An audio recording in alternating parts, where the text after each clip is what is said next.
All right, everyone, welcome back to the DAT Tour portion of the show where now it's Connect. So now we get to connect with amazing artists, some local. Who on the panel here is local? Got some local folks and then some not some local folks. So once again, I want to thank our sponsors, our good sponsors, for making this all possible. Dell Technologies, NVIDIA, Render, and Tool Farm. So big round of applause for our panelists as well, for everybody coming up here to make this happen. So we're going to dive in. We have a lot of exciting questions to be asked of our panelists. So many people to go into in depth. I couldn't announce them all. So to get this party started, I'm going to pass it off to my good friend, Dave Koss from MoGraph.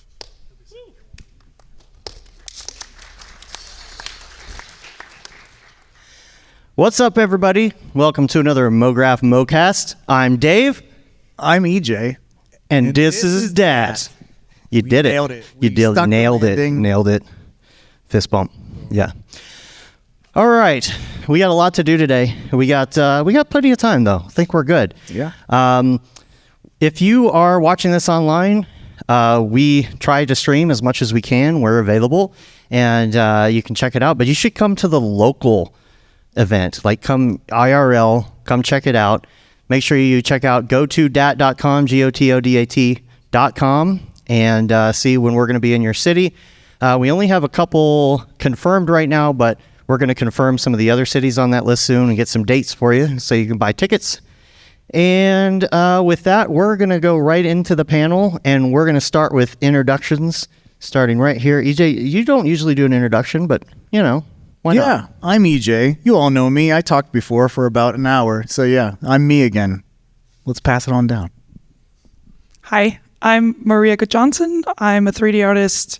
I have a master's degree in computer arts, and I've been freelancing for past 6 years. Generalist, do everything. Yeah. Should I take this mic? Hi, I'm Sarah. I'm a 3D artist living in New York, and I freelance and work for a studio, and I do a lot of character design and environment design. Thank you. My name is Patrick Foley, or Patrick 4D. I'm a 3D artist based in Atlanta, Georgia. I actually just presented here not too long ago, if anyone caught it. And I transferred from the film industry as a director of photography and then got into 3D as a hobby, and I've been doing this for about like 6 years now. Hello, I'm Michael Zalapsky. I'm a 3D animator, 2D animator, motion design, visual effects, kind of a generalist. I've been doing digital art for about 30 years. That's me. My name's Andrew Kramer, and I'm friends with EJ. Wait, I don't... He said I could come on the panel. Yeah. But we do visual effects and motion graphics at Video Copilot. My name's Darby Facento. I'm Andrew's groupie. I'll follow him around typically, wherever he goes. I'm a freelance UI artist for film, so screens and holograms for TV and movies. That's typically where I'm hanging out. So I've been doing that now for a couple years full time. I'm Seth Worley, and I'm an award-winning writer-director of commercials, short films, and explainer videos. I'm sorry, we're doing great, guys. I am a writer-director of commercials and a movie. I also am the co-host of a weekly talk show about VFX called VFX and Chill with my good pal Danny Hashimoto and Michael Zalapsky. And you can watch at vfxandchill.show every Friday. I'm also the co-founder and creative director of a company called Plot Devices. We make paper products for story people. And on top of all of that, I do marketing things at Maxon as well. That's me. Hi, everyone. I'm Matthias Omatola, a.k.a. Major VFX on all the social media networks and things like that. I've been manager of events and community outreach at Maxon for over 14 years, helping to build this community and have these experiences with these amazing artists and creatives on stage with me, and also an international best-selling author. So all about helping people live a more connected, happy life. I'm Nathan Duck. I primarily teach motion graphics on YouTube. Been doing that full time for about 5 or 6 years now, and exclusively in Blender. So it's MoGraph guy. That's me. I'm Vernon Roberts. I am a 3D generalist and color management professional, print, and been doing 3D for maybe the last 10 years, and graphic designer. And also, you do the Nashville meetup group here, so Yeah, I help administer the Music City MoGraph meetup. Yeah, everybody here, get connected, and if you live here, there's no reason you shouldn't be going to these meetup groups. We'll talk about the importance of that too during this discussion. So we're going to start knocking out some of the questions here, and I'm going to start with this one here. I'm going to open it up to whoever. So in the field of animation and motion graphics, there's an ugly stage of design. And it's the part where you hate it, right? You're kind of putting it together. You're like, this could be good. Oh, no, I just hate this. And hopefully you get over that hump. So the question is, how do you deal with the ugly stage of design? How do you maintain your creativity? And then how do you come up with fresh ideas while doing that, while also maintaining the deadlines that you have to hit for your clients? Don't everyone all at once. All at once. I was gonna say deadlines are what helps me get past the ugly stage, because when the deadline is when the deadline is there, you have no choice but to keep going and push through the ugly stage, because you look at the clock, you're like, well, I just got to keep going, and that's the thing that helps me push past the ugly stage, because I'm like, sometimes I'm hating it right till the very end. But I don't have a choice; it has to go out. So the deadline is the driving factor for me. Yeah, I heard one time that Harrison Ford, before he starts every take, says, "Let's shoot this piece of shit," and you can tell by his performance usually. My favorite quote is actually Andrew Stanton's "Fail as fast as possible." He's talking about it from a writing standpoint of like, your first draft's going to be terrible, get it out of the way. It helps me just to see the whole process as the terrible process, the terrible part. Usually for me, that ends when I show it to somebody and they say, "Oh, that's actually cool." It's usually Michael or Hashi who will, in our Slack, who will be like, "This rules." And I'll be like, "Oh, okay, well, it does now because you said so." It's done then. I think that when I'm designing stuff, I think of this Ed Sheeran quote. He said that when he's writing songs, he thinks of it like a faucet, because when you turn it on, especially like an old one, there's all this dirty water that's just built up in the pipe. But you got to let the faucet run to clean it out to get to the clean water. And so when I'm designing, if I'm not happy with what I'm doing right up front, I'm thinking of it as an iteration to get me to that clean water. So I look at it, I accept what it is, I throw it away, and I keep moving forward with different iterations. And I think having something tangible like paper or Procreate on my iPad, where I can sketch and I don't feel married to what I'm doing by sitting down in Illustrator or Cinema and making something, trying to make it look super perfect, allows me to kind of explore that and get that faucet running. So I can get somewhere where I really feel comfortable. Excuse me. Oh, I have one thing to add to that, which is when you are working on something that you want it to be really good, and your first draft or your second draft is like, the idea is there, but it's just not polished, or it doesn't pop the way that you imagined it would. And so what I do is I just sort of try to give myself constructive notes on why that's not happening. Like, just separate yourself from, your best effort and the fact that it didn't quite get there, and now look at it objectively and say, okay, this is a bit muddy. The background is a little too busy and it's taking away from the composition, or the colors are, not in sync, or something's just not feeling right. Give yourself really specific notes. And then when you go to address them, then you can actually think about the note and how to improve it, rather than just thinking the totality of the design, like, how come it's not better? You have something to just go off of. That's the answer to walk away from. Walk away with 100%. Walk away. No.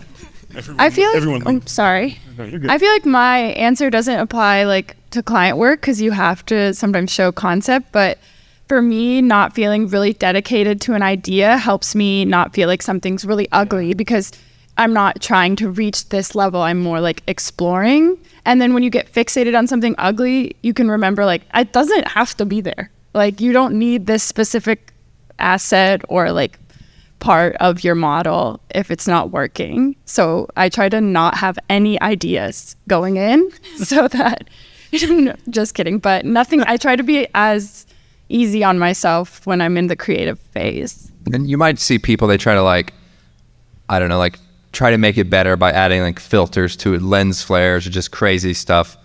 Anyway, we're having a sale this this week. I'm just kidding. That actually does make me feel better.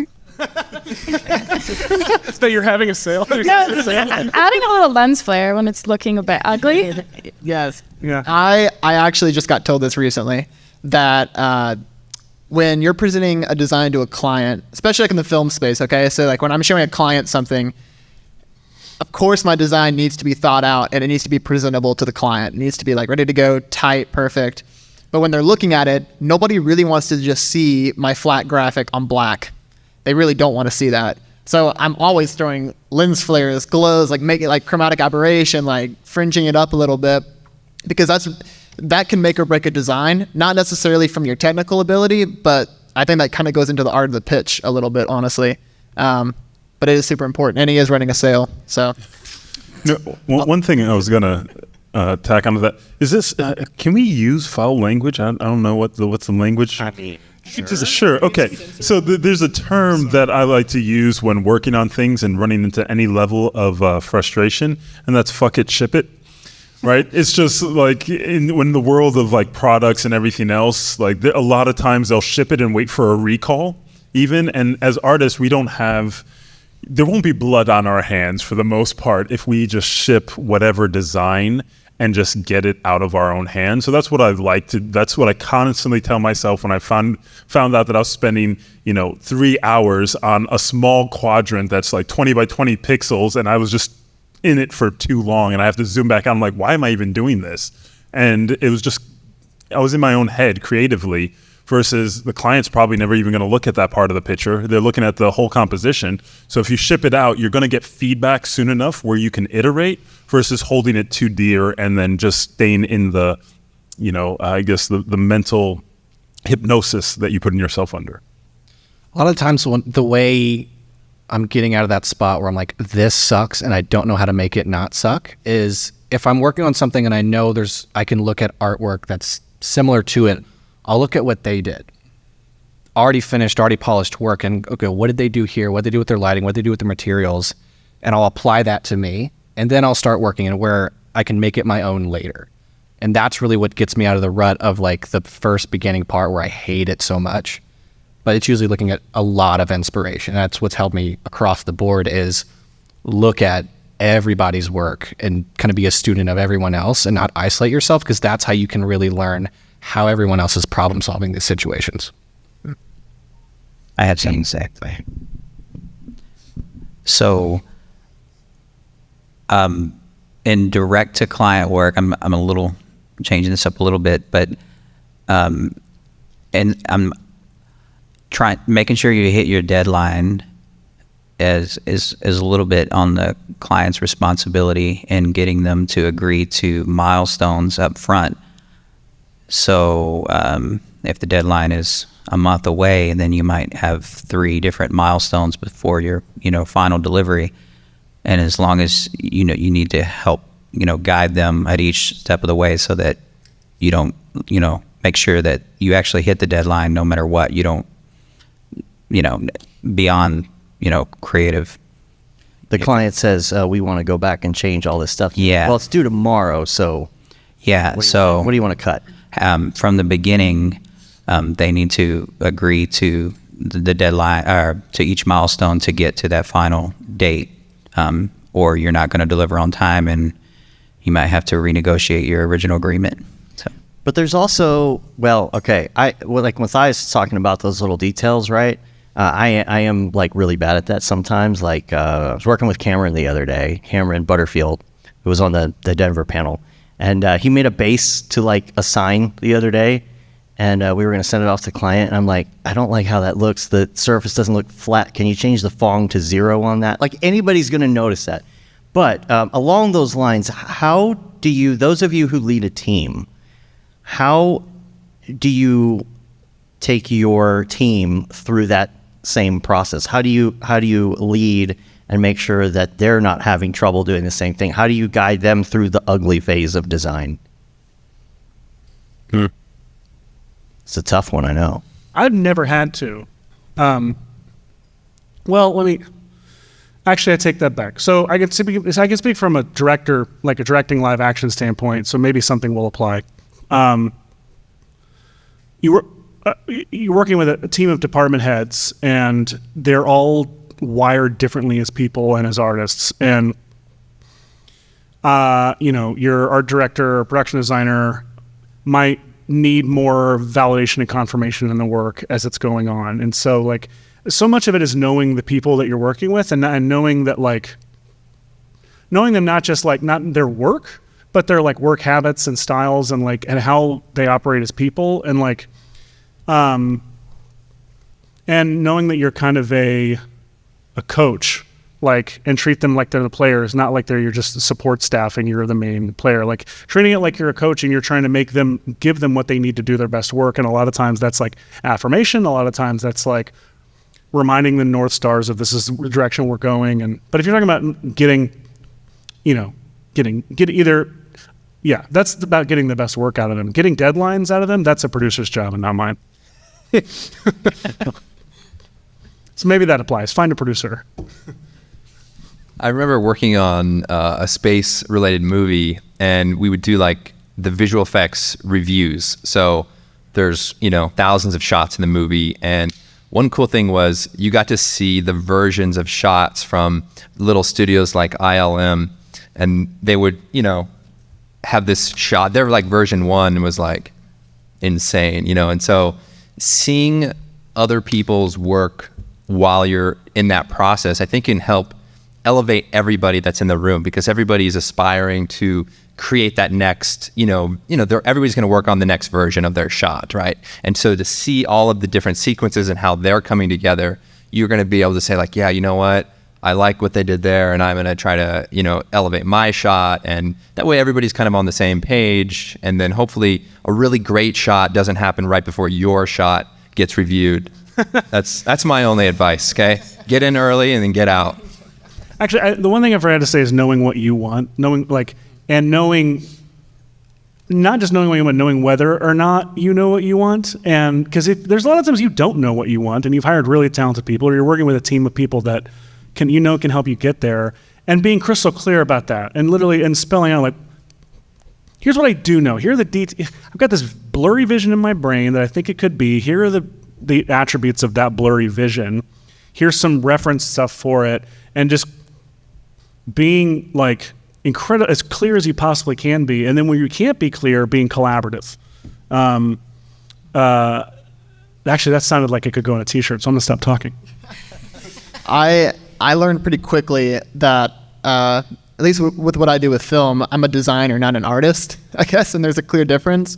Because when I'm doing artist work, I'm just doing what I want to do and what I think looks good. And when I'm working with a director and a VFX team, I'm a designer because I'm getting someone else's vision across. So they hired me for a specific purpose to do a specific vision for them. Of course, I'm giving my own flair to it, but ultimately, I'm not going to sit there and argue that my thing's better because it's what they want. It's not what I want at the end of the day.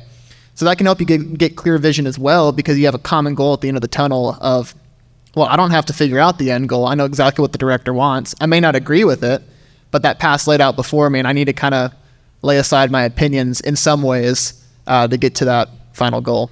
But of course, you want to input your own creative flair and the way that you want to approach it, and that's how your work's recognizable. But, Anyone else? I can always move on to the next question. Everything in this industry is always changing. There's always some new product. There's always some new plugin. There's a program that probably takes a month to learn, but someone might like me, I'm in my 40s. I don't want to do that every week. So with all this stuff coming out and trying to keep up with it, how do you assess your own capabilities in order to take on a client project? Because they might come to you and say, hey, we want this thing. And you're like, oh, I've never done that before. How do you know that you're ready for a project and that you can handle it? I think for me, I just always say yes. And I think be in a community and listen to what your peers are doing. And just, it's nice to always have a person that you can ask. And if you can't do it, then you know someone that can do it. Yeah. So networking's important. Yeah. I'll say, when I went to film school, they actually said, like, say yes to whatever the job description is, and then you go learn it. But I will say, having things to your disposal, like I run a Discord server at this point, and every day when I tune in, it's like there's always people working in it, and it's like this well-oiled machine, even when I'm not there. And that, I guess the point is being able to have communities you can trust to kind of fill you in on new things that you're not even engulfed in yet. Like I'll just tune in there and people will be like, oh, have you tried this? I'm like, I didn't even realize this was a thing. And then you just get all this information from your friends and peers that are using it on a daily basis. So just making sure you're in communities that of people that are like-minded and just collaborating all the time is, I think, a good point. Yeah, Vernon was in our Discord the other day, and I was like having this X particles issue. And I'm like, I've never done this one thing in X particles before. And I was like trying to like fake my way through it. And Vernon was like, oh, here's a sample file for you, you know?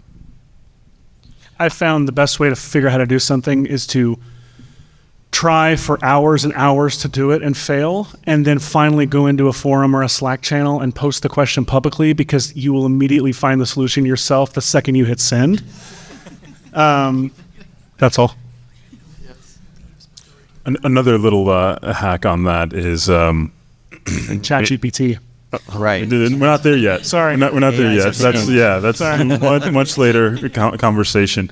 But just like you said, like the answer kind of appears as soon as you ask somebody else, is a little trick for the entire internet. Everybody likes to prove you wrong.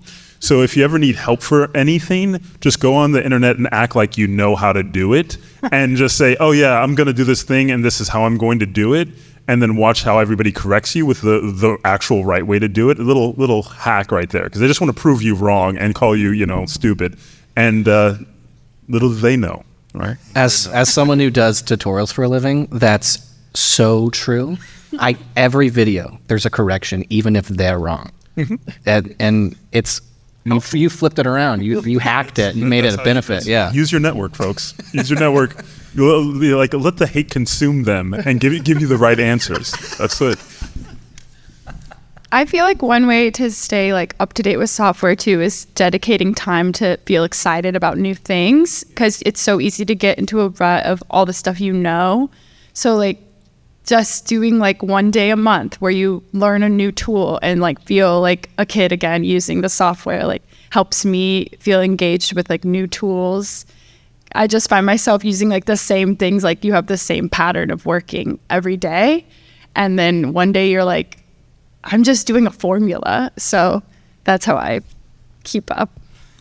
One other thing I want to add, because you mentioned network at the end over there, and that's what this is really about. Like having people meet in person, and building the communities, the Discords, the Slack, all the different places you can connect with the MoGraph community. And it's really a game changer where you can approach every project much more confidently when you know that you have a relationship with an artist that's already good at aspects that you're not. Like I know that I have, several different people in FUI design. I have several people in character design. I might not be that person, but I know that I have a professional and friendly relationship with an entire network of people that can do the entire gambit.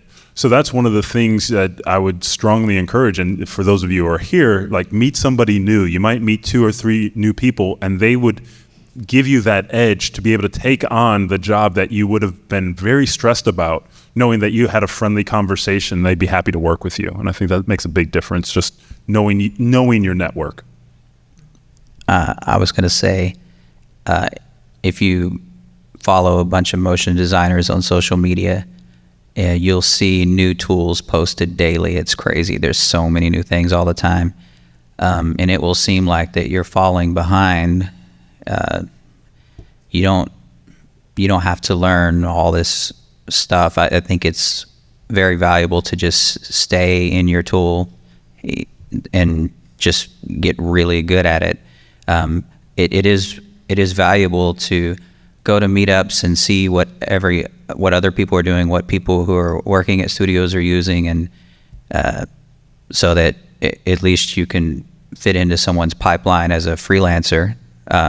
But like there are so many tools all the time. You can't possibly ever be really great at any of them if you keep trying to learn the newest thing all the time. And it's important to look at software when you're about to make that decision and say, I'm going to learn Unreal Engine. But why, though? Mm-hmm. You know, are you really going to use this, or do you need it for anything? Could you hire somebody to do it instead of like spending a year trying to learn it yourself? And then you look at stuff on social media and you see, you know, maybe say you follow 1,000 accounts and 100 people post something that day about some new tool they learned. And you're like, how am I going to learn 100 new things? Well, each person is just learning one thing that's valuable to them. I think people fall into the trap in thinking that they need to learn a new software when really they just suck as an artist and need to get better at an artist.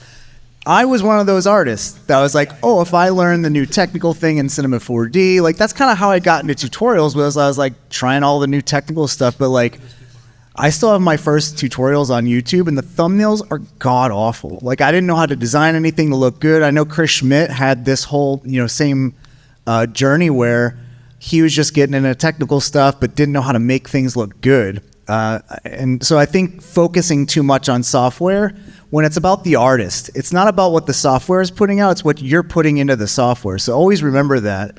And one thing I'll add too is like, I think Beeple's on like the 5 year ago version of Cinema 4D. Like a lot of the artists I know that are very, very successful, like they're not on the latest and greatest. They don't have the latest X particles. Like they are just really freaking good at their jobs. And I think just focusing on the fundamentals, being good at that, it's always more about what the artist brings to the tool than what the tool brings to the artist. So you're saying great artists never update their software? Absolutely. Well, there was a stream we were doing that one time, and people pulled up fireworks to do the finishing, and we're like, "What are you doing?" It's like Macromedia 2020, yeah. Kramer, you work on an Amiga, right? Video toaster? Yeah. You work deck to deck VHS. Well, what I'm learning from this is maybe you don't need to learn new software. You might just be a hack. You don't need to buy optical flares, even though there's a sale going on. How many of those people you're talking about, EJ, are on this panel that are bad artists that just need to learn how to just be? I mean, I always talk about myself, but no, I don't think there's any bad artists. I said I was a bad artist last night. Oops. They're not sorry. They're not bad artists, just bad at art. They're You're good. just bad. No, I said you're a bad person, not a bad artist. Okay, that's fine. You make bad life decisions. Clarification. I think it's good, just to go back to the original question, I think it's good to have an idea of what's out there, but don't put a lot of energy into learning it until you need it. Like I knew Cinema 4D had updated, faster, better cloth simulation. Like the whole engine was great, but I didn't take the time to learn it until I had a project where I needed it. And then I spent, I knew it was there. I knew where to look for the help. I knew where to look for the tutorials. I knew where it was. So when the job request came in and said, hey, we need 2-minute long music video of cloth flying around doing specific things, I was like, oh, I know the tool is there and I know how to learn how to make it, but I had to know it was there. So that is the best way to learn anything, man. It's like just have an idea of what's available and how to learn it if you need it. And then when the job comes in, you're like, aha, execute. Yeah, I think what I got caught up in pretty bad when I was starting pretty young, like high school days, I guess. I thought that I needed some kind of like super computer to do things. And so I'd see this incredible work online. And I'm like, nah, man, my HP Pavilion's not going to handle that. Which honestly it didn't. But I remember thinking to myself, man, like I need a better computer to do better work. Or I wish I had money to buy this thing because my work can only be so good unless I have this tool or this product or whatever. And it wasn't until I started kind of taking a little bit more seriously in college that my friend that was doing all the Iron Man stuff, he like called me and he was like, we were talking about computers and stuff. I'm like, dude, like, what's like your GPU? What CPU you're running? How much RAM do you have? And he's like, nah, man. He's like, I work off a MacBook Air on my couch. And I'm like, what? And he's like, no, I designed all that with a trackpad. I went, are you for real? Instantly, I felt stupid. I was like, okay, well then I just need to like get a grip. That's where what render engine came from on the line, right? Because if you just get that engine, you'll be just as good as that person. Right. It's like asking Andrew Kramer, like, oh, what weights do you use to be buff? It's like, no, you have to put in the work. Everyone is searching. I know they're they're not very heavy weights, but they're, it doesn't matter what the weights are, the brand or anything. But I think people place all this effort into trying to find all these shortcuts when it's just like, I always relate things to like working out and exercise. Like there's no shortcut to whether you want to get in shape or anything. You have to put in the work, and everyone's trying to make up all these excuses when all they have to do is put in the work, and they're just afraid to do it because it's hard. Like, and you have to embrace it. Like if it was easy, everyone would do it. And I mean, you're already seeing it now with AR. But yeah, I'll leave it at that. Yeah. Anyone else on that one? Well, I think, and furthermore, with the not feeling like you have to upgrade it every single time and stay up to date with every new tool, it's like I just gave a presentation on like ZBrush, but realistically, I feel like I only actually know like 20% of like actual ZBrush stuff when you go to every single menu and look at all the tools. So it's like I've chosen to take the route that's pretty specialized within a niche, which is like this food area of 3D. And I mean, I found a system of where I can use just a handful of different tools to make a combination of any kind of food I feel like I want to make. So it's not even like I have to reinvent the wheel. As long as you have like a process that works with you, that you can do faster than your competition, you just get that down, and it's that simple, I feel like. Yeah, I've known Photoshop since 1995, and I still know nothing about it. To go off of one of the things that EJ mentioned about doing the work, I think that one of the terms used is embrace the suck. It's like it's going to suck for a little while, like that grind, that part of it.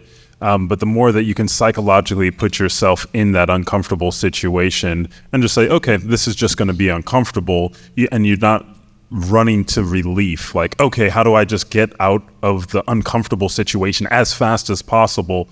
But how do I adjust to the uncomfortable situation and still be able to perform is what I feel kind of creates the good to great for everybody. That like everybody that I hear who's gone through something, it's always that other side of taking that time and going through that and embracing the suck. And then at the other end, they're like, oh, this is great. How did you do it?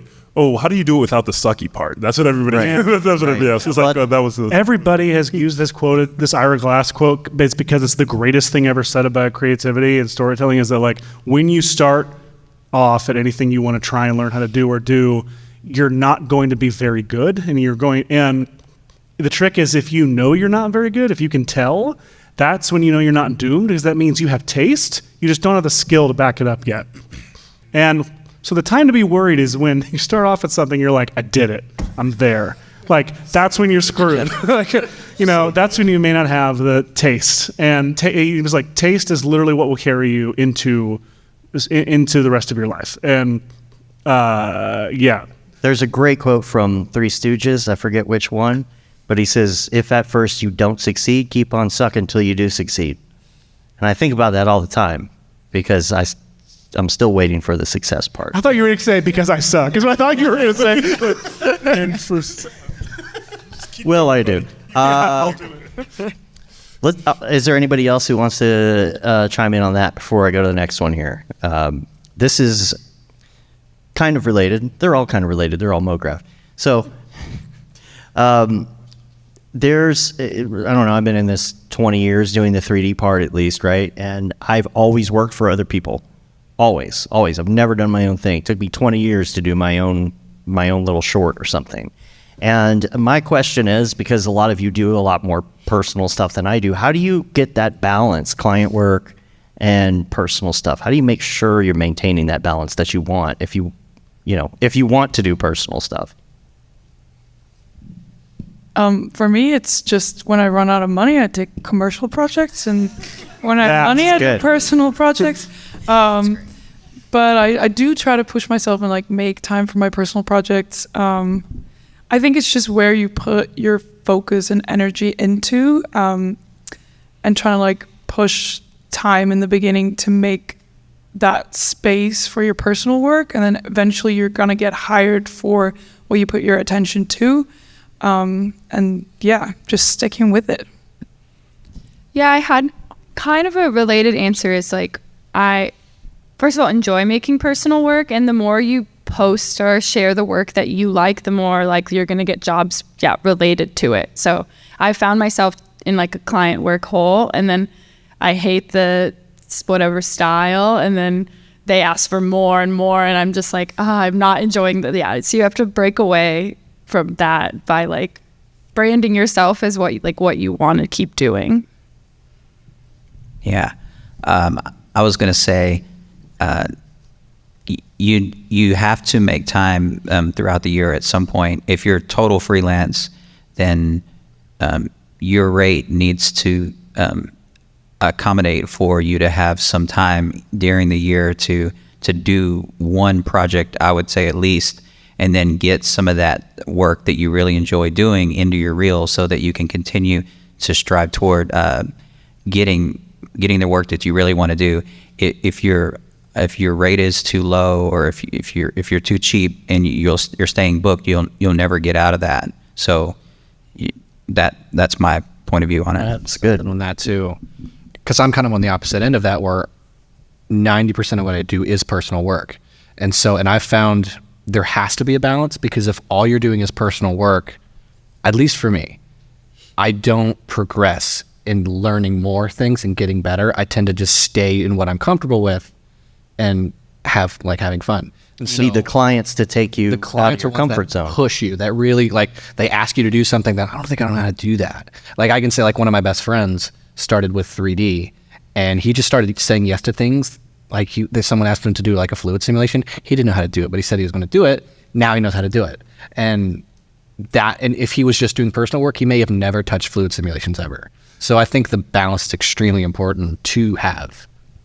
I think, look, this may not apply to everybody, but two things. One, I highly recommend, if you can, take a full-time job somewhere doing this for just a season and use your employer's money to buy new tools you don't know how to use and learn it with their money and use it on their things. Literally how I learned After Effects was a combination of that guy's tutorials and Lifeway Christian Resources money. And I learned After Effects. I learned Trapcut Particular, and then I put the work I was doing online.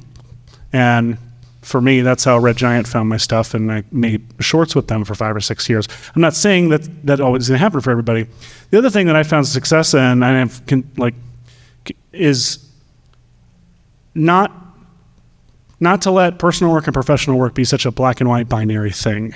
For me, I couldn't tell you, like, my best work is like how much of it is professional, how much of it is personal. It is such, like, everything I do has some level of, obviously if someone's paying me, then it's professional work, but some of my most personal projects are stuff that I don't own because I did them for money or for work, and I found my way into it and ended up making this something I'm really proud of. But there's also work that I've done that's purely like personal that I'm so proud of that I did with my own money that's just kind of garbage because I didn't have any parameters or any restrictions that made the work better or whatever. You could break it all apart. But I also just tend to have a higher rate of enjoying the work that I do, no matter whether I'm being paid for it or not, by trying to find my way into it in some way each time. I know there's a fair amount of privilege in that bit of advice there, but if you happen to have any level of privilege that I've had, then I say, and my advice is to do that with it. Do y'all ever do that thing where, like, there's something you really want to try out or something you want to do, and you, like, kind of nudge your client to do it? Because, like, then you get paid to, like, try and figure out how to do it. That's fun. I think work-life balance, I think it's, it's how you look at it, right? It's like, how much chaos are you comfortable with? And we were talking a little bit earlier about, the thing about VFX artists and MoGraph artists is, like, we've probably all stayed up for more than 24 hours before, right?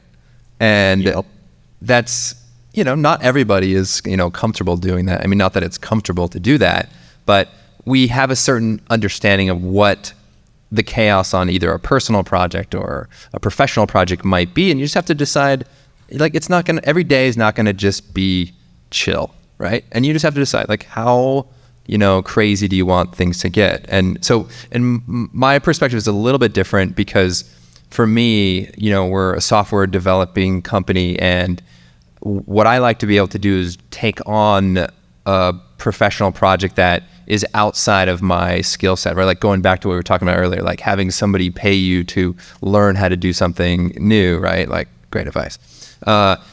so to be able to take on a project that maybe is outside of my comfort zone, but I want to be able to do it, and I want to learn how to do it so that when I come back to sort of my software development, like I can have a sense for how difficult it was to do something or how to achieve that quality that you want. And so I can kind of bring it into, our development. And for me, I'm very lucky to be able to sort of work on software, and it's very fun to have these visual goals and how you want something to work and how you want it to look. And more importantly, like it works exactly the way that like I want, like the simplest way or whatever. And so the contrast between those is what really helps me. So being able to learn from your personal projects so that you can, bring them back and forth between your professional work.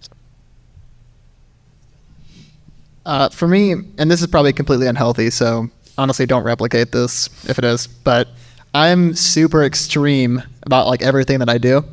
And so when I'm doing my work stuff, I am all in. That's where I'm at. I'm locked up in my office. I'm going crazy, like paper flying around my room, like mad scientist kind of thing.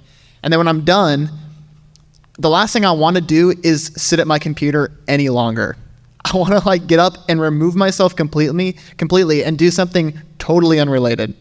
And to be completely honest with you, that has lacked in my personal work because I don't really have any, because all my work is just the work that I do, similar to what Seth was saying. However, I'm pouring that passion into what I'm doing.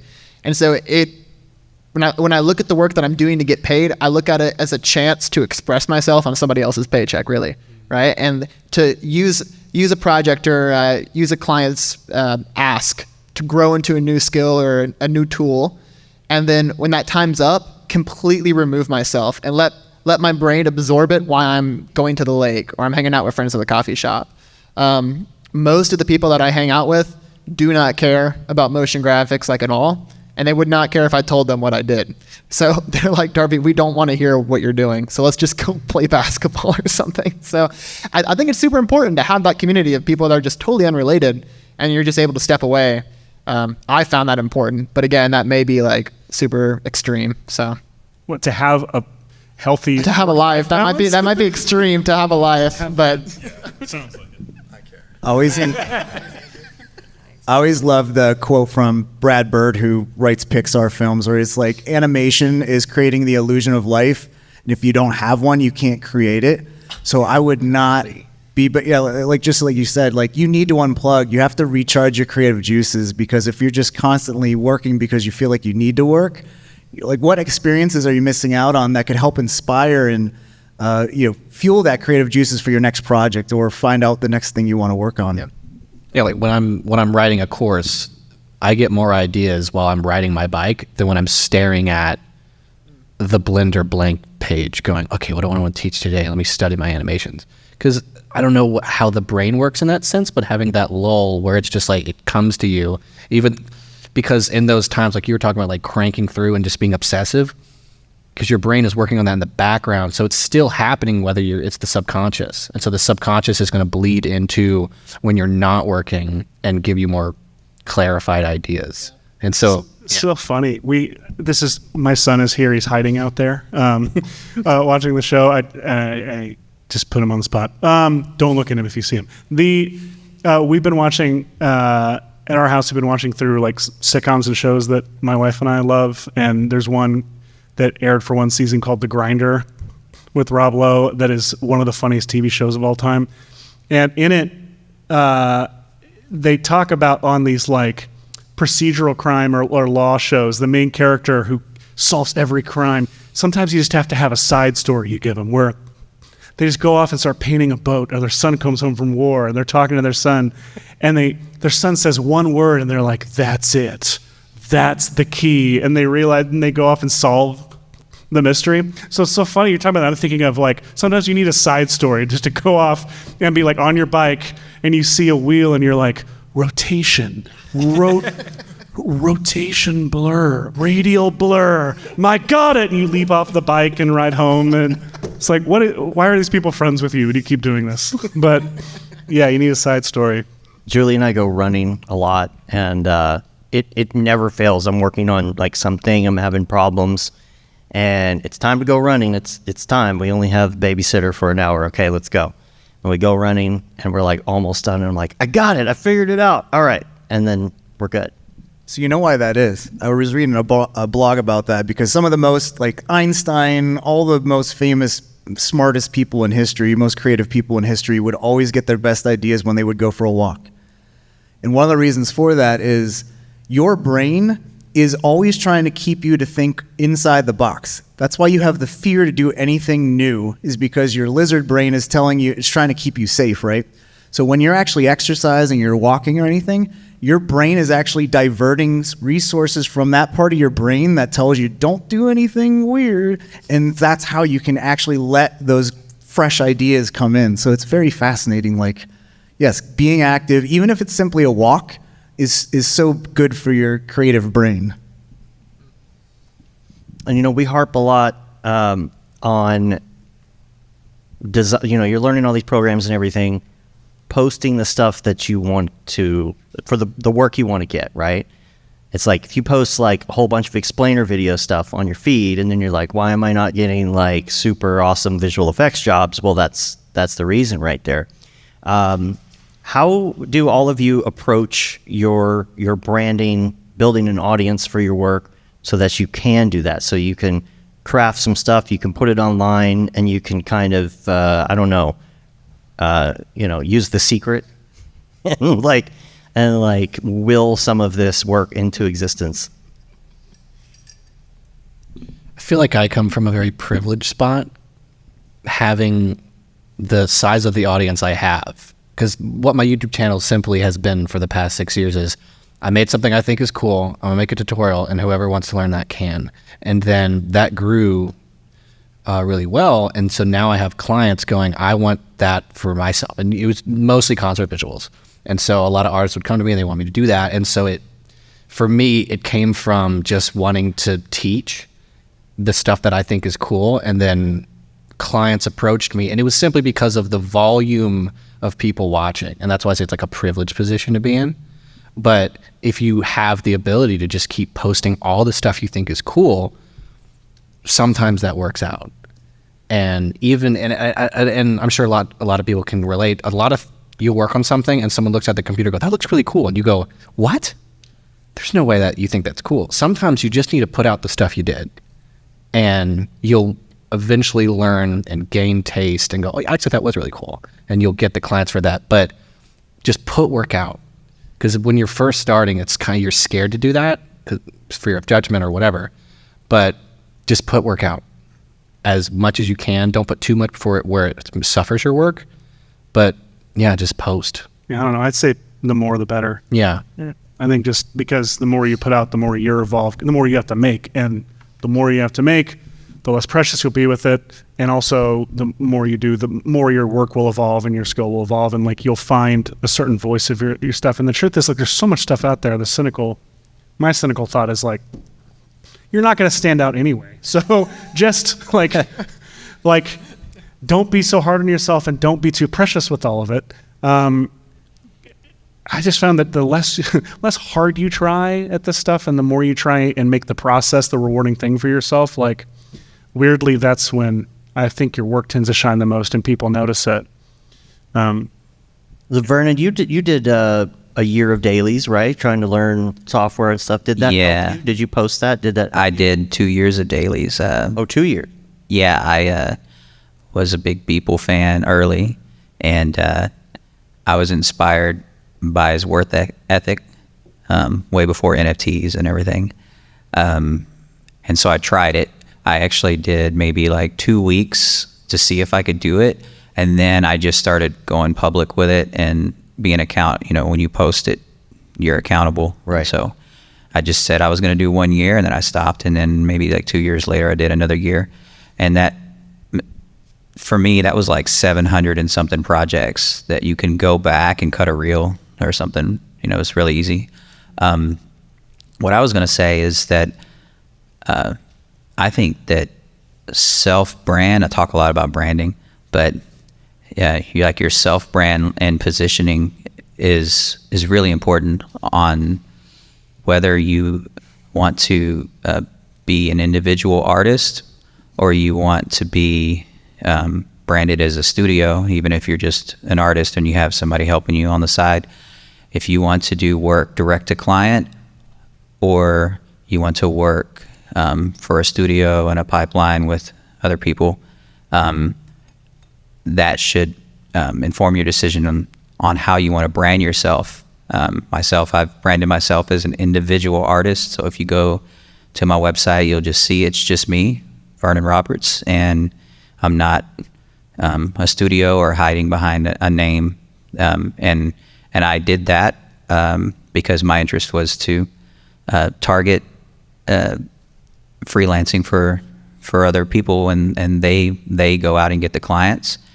And if you're going to do direct to client work, you probably would be more successful not branding yourself as an individual artist. There might be more, it might be better to be, everyone get what I'm saying, right? And so I feel like that is important.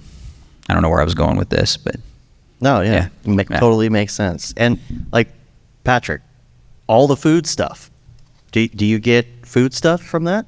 Yeah, so I think I chose to, I kind of fell into this food thing by chance, going from like cartoon characters, cartoon foods, and started doing this. And I think a big thing for me was finding a workflow and a flow to my style to where I could come out with these dailies every single day, but the end product doesn't look like it took an hour or two. Like, it looks like a full commercial ready product. And then even though it's, a lot of it is me racking up a lot of food textures throughout the days, and I can just slap those on at the end. So I'm spending most of my time on ZBrush. But I think having such a consistent piece every single day, I mean, I guess it doesn't have to be every single day, but I kind of go with to me, posting once a day is like buying a lottery ticket every single day almost. And it's like, if you're only buying one every week or month, it's like the chance that you're going to get some work out of that or whatever, or it's going to stick in people's heads, is very slim. But I think the bare minimum, the least someone can do as an artist, especially when social media is just free to post and broadcast to like thousands of people, I think that's the bare minimum, especially in our landscape right now, that one can do. Because it just, everything gets better when you can do that. You'll develop like a flow that you can do much faster every day. You get better at the niche that you're pursuing, in my case, food. And then, when a lot of times, like for me, it'll be an agency gets a project and the creative director will follow me on Instagram or something and be like, oh, wait, we got this food project that comes in. I follow this one guy that's like his thing. That's his bread and butter, no pun intended. And I get hit up for it, and it just goes from there. So it just sticking in people's heads, that's why I think consistent posting is just so good. And also having like a niche as well. Yeah, and they're going to go to you because they know you're an expert in it, and you do have those things in your back pocket that you could just, you don't have to research textures or any of that. You're ready to go, and it doesn't matter that it takes you an hour, because your 10,000 hours or whatever that you put in before that qualifies you to make that amount of money in maybe an hour. And people, we were talking about like walking, going for a walk, run. I just go to the grocery store, just look at the textures, like of the food at the grocery store, and just walk in there, you get exercise, and you can find inspirations in places that you go every single day. Yeah. I might be devil's advocate for a second. I think I would challenge a little bit on posting, unless like you're in a position similar to like what you're doing, like where it's very niche and it's like, I'm the food guy, like look at all my food. Which I guess specifically that. Only do it if it's right, that. Right. I actually received opposite advice when I started. I was told, don't post anything, because I had all this stuff. I was a newer artist and I had all these things, and like they were like, okay. And I wanted to like constantly post it out, right? So I had this mentor guy who was helping me. I was like, dude, like let me just post all this crap out and we can share it, and I'll just keep making stuff, and then maybe somebody will notice me. I'm like, that's how it works, right? And he was like, he's like, no, don't do that. And I was like, well, why not? And he's like, well, your work is newer and it's not horrible, but it's not like the best. And I was like, oh, thanks, man. It's so sweet of you. And he was like, well, no, don't feel bad about it, but why don't you look at exactly what you want to do, which at the time was FUI, so the UI stuff for film. It still is, but he's like, let's look at this for like a month and a half, and let's craft something really, really tight. Instead of you posting things that are like 25% there, or like great for like a one-day exercise, but not necessarily like a high-quality product, why don't we take a month and a half of you just not really doing anything? We'll sit down and we'll make something like really, really educated, and then you put that out, and then we'll see how that does. So to give context to that, I was posting like things that I was doing that were like, 1 or 2 day projects, and I'd get like, numbers aren't everything, but I'd get like 30 or 40 likes or something, right? And they were mainly like my friends or like my mom saying like, love it. She didn't know what it was, And then I did that project with him, and I like sat down and like crafted it and really thought about like, what do I want people to see when they look at me? Do I want them to see like 50 okay things, or do I want them to see one really good thing?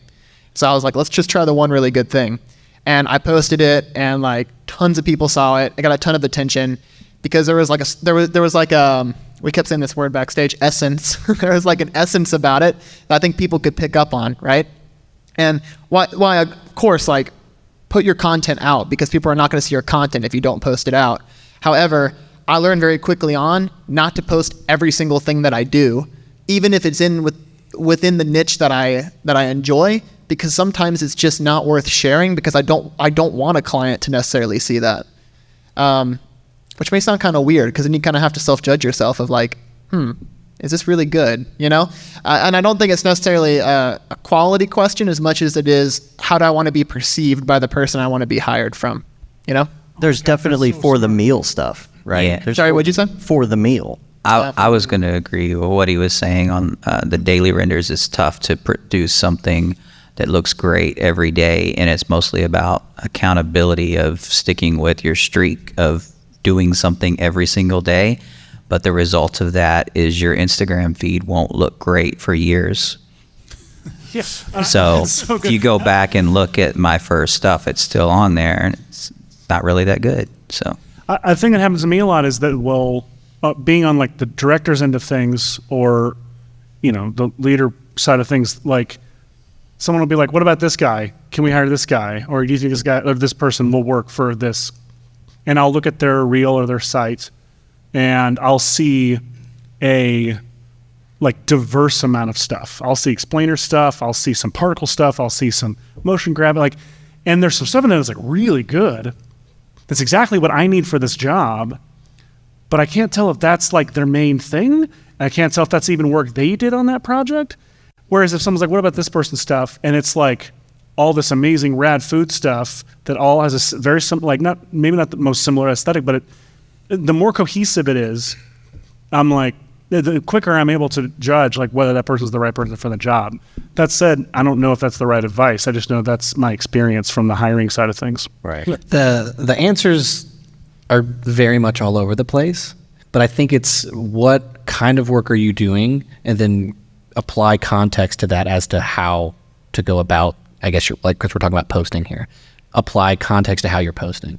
Like for me, my original plan was concert visuals, and quite often they're very simple to make. They don't take very long to make them look really good. So for me, I was posting a lot, but sometimes with like the UI might take a long time. So whatever you're doing, if it takes a long time to make it look great, then take the time to make it look great. But if you're able to make a good amount of volume of really good looking stuff, then put it out. That's kind of where I'm thinking here. Yeah. Yeah, I think we can all, agree or disagree about how often to post, but let me tell you the right answer. Every New Year's Eve, a picture of your family. At least one. Now, the advice I usually give to people, and I think it kind of goes off to what you guys were saying, right, is it depends on what you want to do and the type of clients that you want to attract. And, with so much high quality work that's out there, you can see amazing stuff endlessly. But when I was hiring people to work on projects, the thing that helped me the most in looking through people's work is having some wireframe renders, having some behind the scenes, having like a little work in progress, video to show the ingenuity that went into whatever they're working on, right? Because I can see something that's beautiful and I don't know the full context of what they did to pull that off. And it's like you see Patrick's work, you see, wow, why am I all of a sudden getting this delicious food on my feed? And then you scroll over and you see the wireframe renderer in Cinema 4D and you're just like, oh my gosh, this is insane. So if that's the kind of stuff that you're doing, like, you want to show people your ingenuity, your, especially if you're a hungry artist. All right. So not to improve on perfection, but just one of the things I think that is really important, I think it goes along with exactly what you're saying, is the story that you want to tell, right? Because essentially what social media is and what everybody is looking at is the story that you're literally editing for the world to see.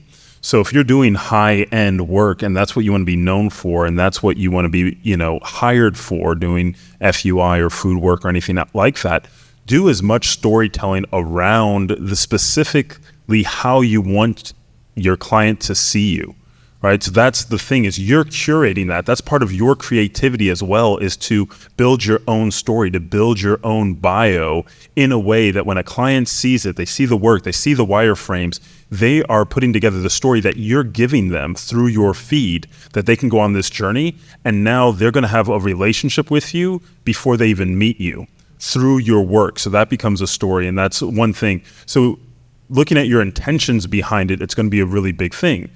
The other thing would be, and this is, I guess, kind of the marketer in me, is, you never know where your next client's going to come from. And that is you casting your net wide. So if you don't want to just focus on that one thing, there might be a whole nother industry that you hit because you did that one thing that opens you up to a whole new clientele and a lot more money because you just have numbers, right? You just have a massive amount of numbers and you're hitting a lot of different industries and things like that. So look at that, but craft your story. So your story might be someone who can do it all and you just have huge numbers, because everybody knows popularity nowadays is worth more than creativity in a lot of places, unfortunately. But that's how it is. So if you're hitting all these different markets and you're just known, that's going to also be really beneficial. But if you want to be known as the high-end person, then definitely build that story. Anyone else on branding before we move on? This is branding. Use nice fonts. Yeah. Here you go, EJ. This is for you. This is a good one for you. Man with I forget your name, the teal shirt. So what inspired you to well, actually, there's a lot of educators up here. So not just the teal shirt guy. But I'd be interested to hear like how everyone got into education and teaching online. Andrew Kramer. I can say, I got me personally. I got into it because the pioneers in the industry came before me, and Andrew and Nick Campbell and Chris Schmidt, and I just felt like that was they just gave so much. I wanted to give back, and then Matthias wrote me into an NAB, and I sucked at public speaking. If you didn't tell, I didn't get much better. But I had to like force myself to teach better. So I kind of forced myself to do tutorials, and next thing you know, I'm sitting here. So yeah. Well, first of all, EJ is a world-class educator, and so to get high praise from that guy, that means a lot. So, what I remember about getting into tutorials was like I was on Creative Cow, which is like web forum, and there was like tutorials every now and then that were like text-based. So it'd be like, hey, there's this tutorial, and it was like this endlessly scrolling page of, steps, and, you're reading it and you cannot really write every single step. It's like, open this up and then you got to hit okay. Like if you miss one step, now you're stuck. You're like, wait a second, how did he get to that? I don't understand. So I started learning how to do stuff, and so I was thinking, well, I can show people how I do this simple effect. Like I would read on the forum, like, how do we do this? How do we do that? And I would be like, oh, I don't know, but I'll go experiment. And I might figure something out and think, all right, well, let me put a video tutorial together. And for me, the whole idea, and I still do this with my own tutorials, is I always start from a blank screen, a brand new project comp, and everything that happens, relatively in real time. You see every step. So no matter what skill level you come into it at, you'll be able to follow every step. And there'll be parts that you don't know. There'll be parts that you do know. And just seeing that early day before videos, it was just a matter of making sure that no matter what skill level, you could follow the tutorial. And so the thing that happened that I think is really special is the community is actually what drove a lot of sort of my own ambitions, right? Like, we were all fans of movies and effects and motion graphics. Someone would post a cool reel, and it would just be the endless amount of how did they do that, and how, like, you know, how can you possibly, you know, figure this out? So something about that kind of challenge just kind of got me excited. And so to be able to play around in After Effects and completely just not think about what the tool is supposed to be used for, but try to figure out what could I use it for. And the truth is, like, the challenge of it, of overcoming the limits of it, that made me excited. And because the people online were just like, you know, even if it was in 2006, people were pretty picky back then. They wanted it to be good. And so you couldn't, you have an effect and they say, hey, it wasn't reflecting on the windows of the car. You're like, dang it. So that gave me that extra attention to detail. So, just having that, that in a very positive way. Like, actually, I told this story once recently. I was working on the Earth Zoom tutorial number 40. And Classic. I only know that because I wanted to make that one good. And I posted like an early version of it, right? So like, it was like Google Earth, and it was just like slowly linearly pulled back, and it ended. And somebody, and I had just turned on like blog comments. So like for the first like several years, like I'm just making stuff, and like I have no idea like what people are saying. It's just, I can see like stats on how many hits, but you don't even know what people are saying. So finally there's comments and people are saying, oh, this is cool or whatever. And then some people are like, this doesn't look real, or what would be cool if the camera rotated as it was pulling out to kind of just create, like a ambiguous perspective. And I was like, that's a great idea. So I added it in, it looked great, blocked that guy. No. No, I mean, my point was, it's very collaborative, and yeah, thank you, everyone. I got started. First off, I have no idea why I started making tutorials. I just did one day, but immediately what I made was the kind of content I wish I had when I was learning Blender. Because when I started, there was one other guy making motion, like weird Cinema 4D looking motion graphics. That's where I came from, like really loving, like my favorite guy at the time was Philip Hodes. And I wanted to make that kind of stuff, but nobody was making tutorials for that in Blender.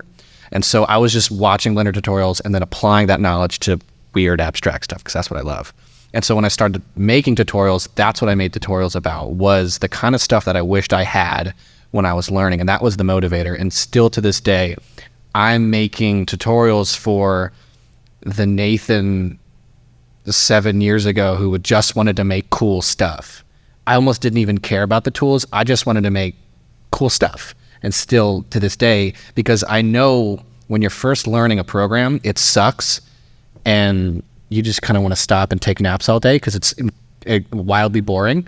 And so that's what got me into it. That's why I'm staying doing it, because it's just educating. Anybody who does education, you know how rewarding it is when someone reaches out to you and goes, hey, I watch your stuff and now I'm doing X, Y, Z, and it was really great. And so it's still rewarding, and that's what's so awesome about education. And that's kind of how I started doing it. I got into teaching because into training. I don't have as many tutorials as many other people on this panel, but because I wear so many hats and it takes up all my time and I'm stupid. I had made something that used Trapcode Particular. One dumb thing that was actually a personal project, so then we go back to that question. I posted it on Vimeo's back in 2010. And I just included, that was back in the day, you post things on Vimeo, you say what tools you used. That was how I learned what Trapcode Particular even was from seeing other people's work like that. I was not in the creative cow community with everybody else that I know in this environment was back in that time. And Aaron Rabinowitz, who at the time was the director of marketing at Red Giant, which makes Trapcode Particular, saw that and invited me to make a tutorial, reached out to me through Twitter.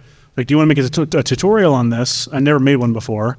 And he was like, I can't pay you, but I can give you free software, everything we make. And I was like, how long does it have to be? And I made this tutorial for how to recreate the smoke monster from Lost, which, by the way, is a preset in Tropico Particular. Was before. That's guaranteed. That's why it's a smoke monster on the show. Anyway, because it's cheap. I made this tutorial, and midway through, so that was a motivating factor for me getting into it. Why did I keep making tutorials after that? Because when I was making that tutorial, the only tutorial I'd ever seen online that I liked was by that guy. And a great deal of it was his passion for what he's doing and also his taste and the stuff that he was making. It was really impressive stuff. I didn't feel I had any of that. What I had, I was making this tutorial and I felt like I was trying to do the thing where you record it while you're doing it. And I learned very quickly, I cannot narrate what I'm doing while I'm doing it. I either forget that I'm narrating or I forget what I'm doing. And so it's just, you do this little thing. I also learned, I don't know what anything's called. I had learned from watching the beginnings of tutorials and then going off on a rabbit trail down a rabbit trail on like little tools that would be introduced in the first part of the tutorial, and then just start making random crap and experimenting. So I didn't really even know what half the things were called or what they really did. I just knew what number I dialed it into to make it look good. So I was just making this garbage nonsense. So I set everything aside and I was like, I'm gonna do like a speed run through making this, and I'm gonna screen capture it, and I'm not gonna try to talk over it. And I set milestones like, let's record this section, then this section, then this section. And then I cut it together. I literally just cut it like I would a movie or something, where I took like, here's this moment where I grabbed this, here's this moment where I put this here, and it was like this overly edited tutorial with like close-ups and everything. And where I just, scale up, and I'm only actions in this window, so I'll show that now. And then I went back, played it, and I narrated over it while it was playing with a rough outline and a rough sketch. And what you got was this like, I've never done drugs, but it seemed like a cocaine-fueled journey through After Effects. And so I cut a little more air into the faces, made it a little more breathable. And what I had was something I hadn't really seen a lot of at the time, which is now everywhere. Like, I'm not saying I created it at all. I'm saying just that I stumbled into it accidentally by just being terrified of being boring.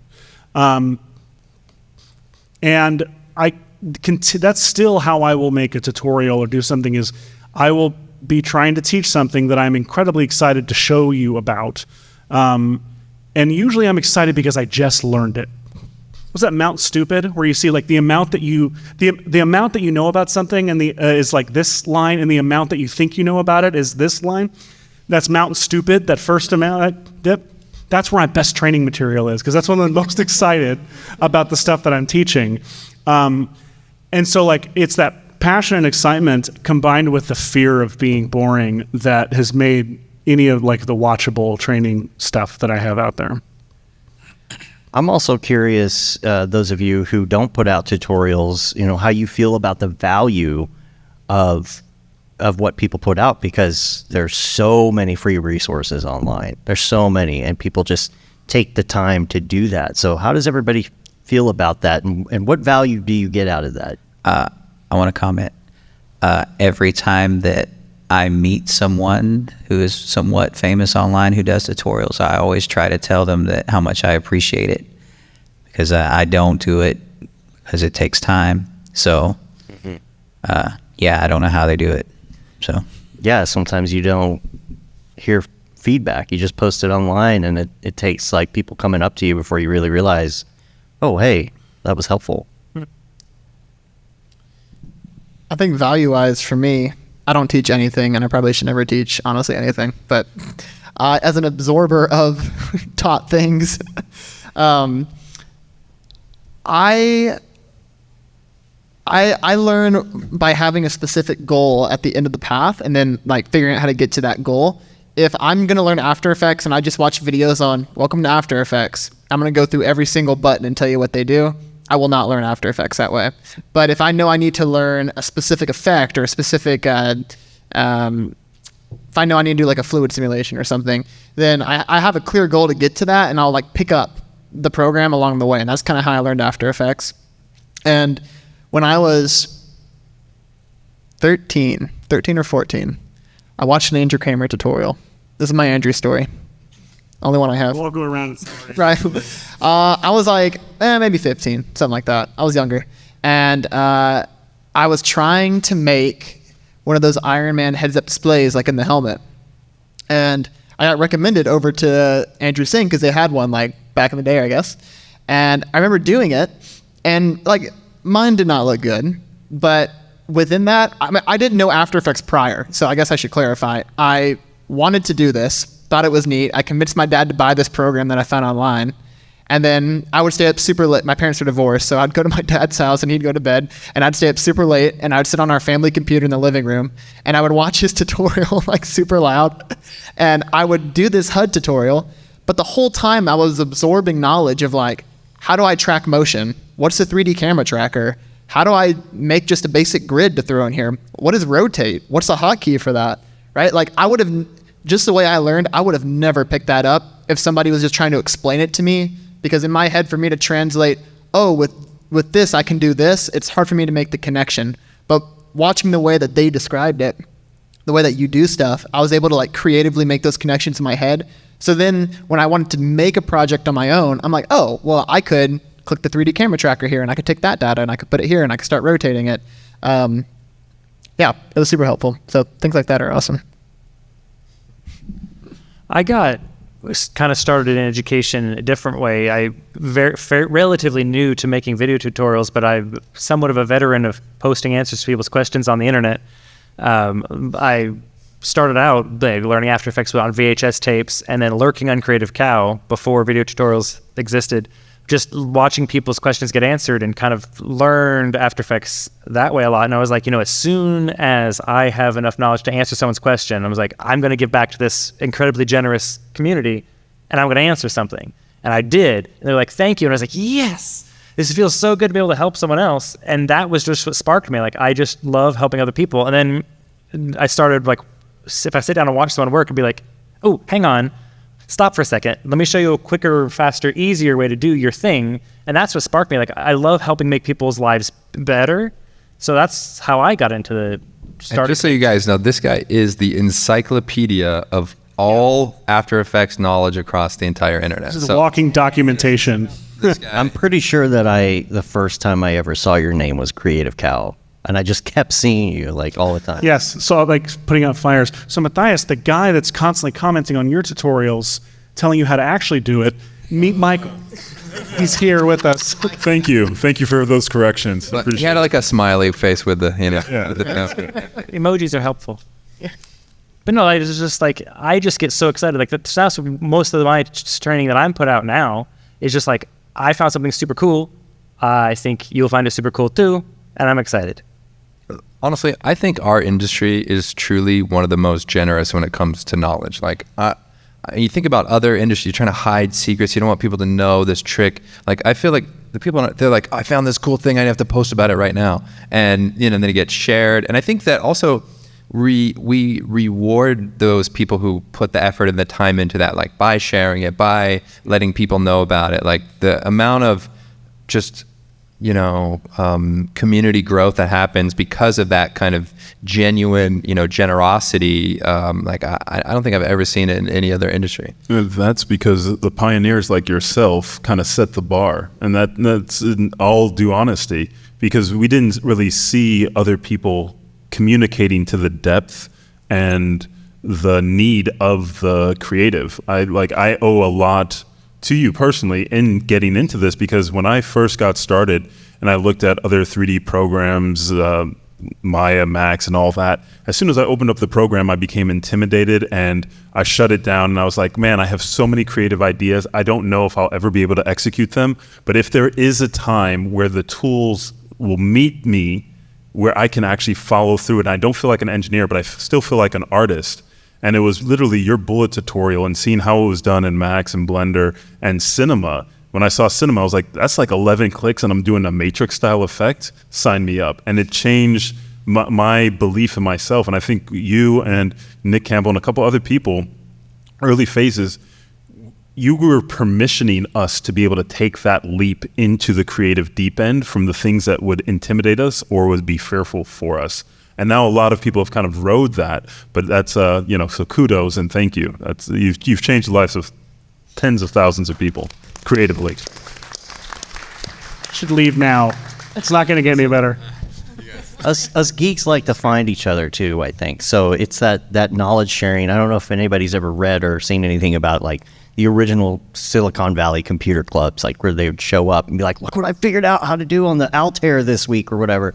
That same kind of geeky friendship, to share that knowledge. Anybody else on that topic? All right, next one, EJ. I'll hand it to you now.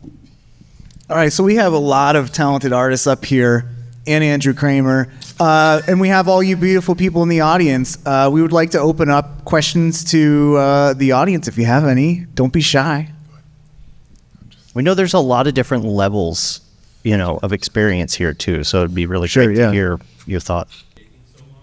So the question is, do you have any for the people on the internets?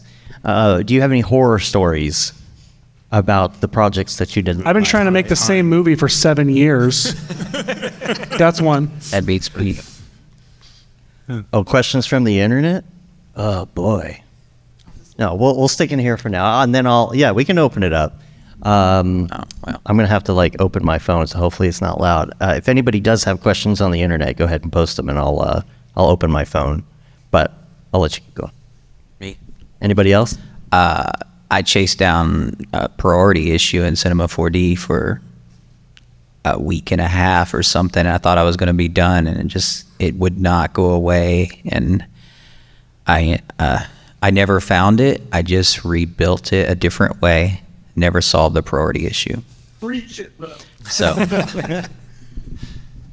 I feel like we always try to find the most elegant technical solution for something that we could probably just do the easy way, much faster. Yes. I know that happens almost every single project. It's well, let me try this elegant solution. No, just do it the hard way, the boring way that you're not going to make a tutorial out of. But I kept thinking I was going to get it. I'm going to get it. And you talk about not giving up and sticking with it. And I just kept, and I don't know if there was ever a solution that was going to solve it. So. Yeah, EJ, I have a story about that exactly. On this project I did for THX was this 60-second kind of animated sequence that went from space down to a mountain to, a water drop. And as we come from space down to this sort of mountainscape, it's a seamless shot from, a galaxy to, a skyline. And so it's nighttime essentially to daytime. And I thought, man, I wonder if I could create a sky system that is dynamic, where it goes from day to night and it looks like a real, sunrise, sunset. So I built this whole system, had one of my programmers help me with the expressions to sort of take a control point that's in a equirectangular and turn it into, a linear value that could kind of animate this. Needless to say, in the end, I did what was called a cross dissolve. Fade out, fade in this, and it was perfect. So brute force, that's what you do. Brute force. I had an art director years ago who told me a story about someone he was working with, and he's doing a fairly simple animation, but a ball bounces, it hits this thing, it does this other thing, and he was supposed to go in there and review it with one of his juniors. And he goes in, and the guy's like, man, I've been working on this sim all day. I've been building this thing and doing this thing, and I just can't get it right. He's like, dude, that's 3 keyframes. Just brute force it, man. When are you going to go back and reprogram that to do something else? So sometimes that's the answer. Yeah. I've noticed a lot, and I think it's a lot of, I guess it's not just beginners, but I feel primarily, because that's kind of mostly what I teach, is they'll have an idea and they just kind of assume there's an easy system for it.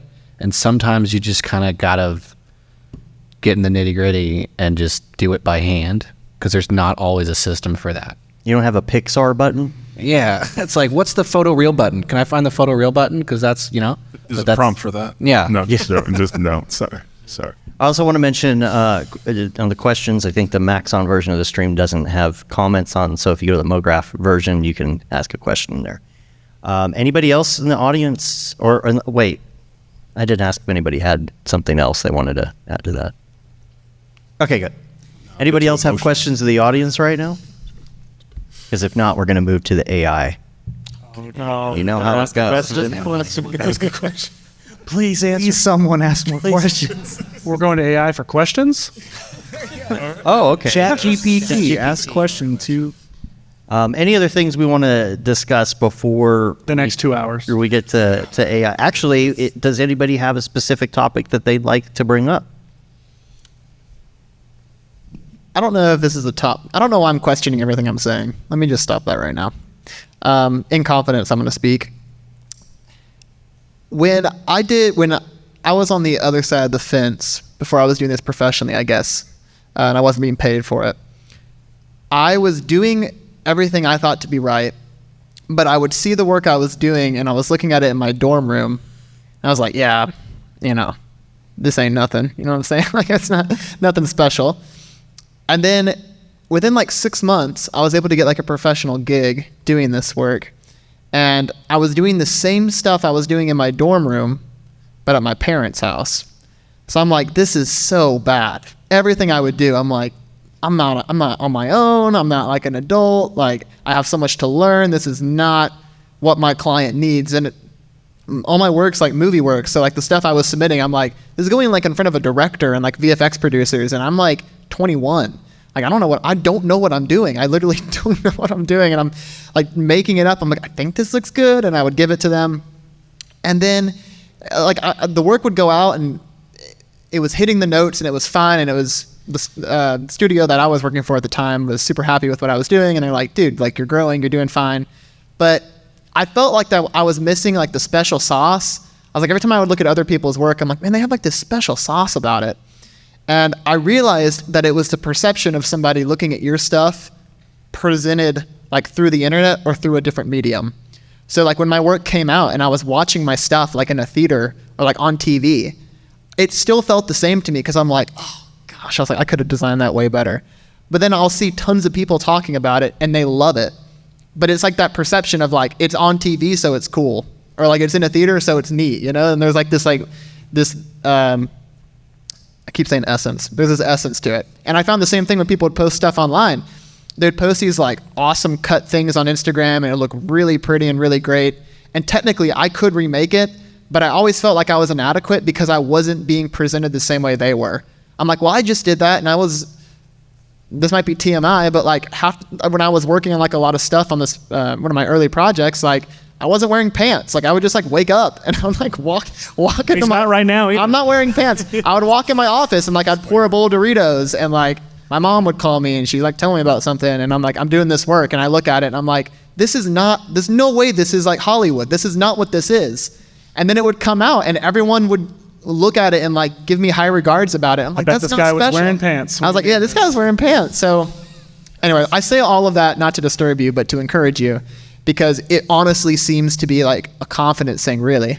Like what you were just talking about with struggling with similar stuff that they struggle with on VFX and Chill. Like we all work the same. We may have different methods, but we're all going to run into the same issues. And so once that work actually like gets out, try to like demystify that process and not think that there's something wrong with you because you're not a great artist because you're struggling with like something specific. Like I started to learn that we're all people and we all deal with stuff, and that it's not like someone has like a golden touch, unless like you're Andrew, I guess. But because I mean, I don't know. I think he just wakes up and stuff's done on his computer, I think. How does this feel for you by this point? Yeah, no, we're just. I am wearing pants for the record. Well, it's not good work. Okay. What was I going to say? It was kind of, just extending that whole idea of like when do you feel like you're good enough? Like, how do you know? And I remember one thing early on with like when I was doing tutorials and people would, follow the tutorial and try to create it like how I made it, right? They're learning, so they're trying to, get the edge right or get the quality to be the same. And I think that's like part of that early process is making something to look like something else. Like you're trying to capture that quality, that essence. But when you're using a certain tool, you can sometimes feel limited by that tool, right? And we've all kind of felt that with a plugin. It's like, okay, that looks like it was made with that program, or that was made with this. And then you see people manipulating the tool in such a way that, you know, they're adding a blur, they're just adding this abstractness to the renders, or they're doing these unconventional things that take it outside of, you know, that boilerplate type of solution. And that feeling that you get when you feel comfortable enough with the tools that you're not thinking about like, well, you know, I'll fake a shadow in After Effects, or I'll, you know, whatever, and it'll look a little two-dimensional, or it'll look a little bit like it was made a certain way. But take yourself out of that and have a vision that transcends the program.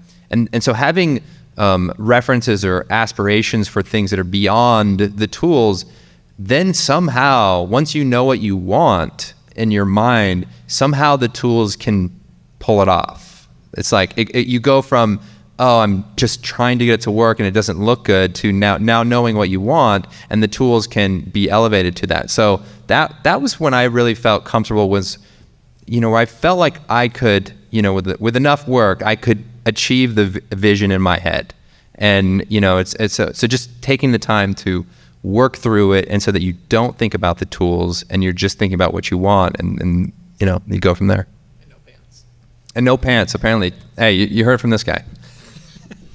I think you often get the idea of this person on the internet who is known as an expert in making the thing, the tutorials, or in my case, the forum answers.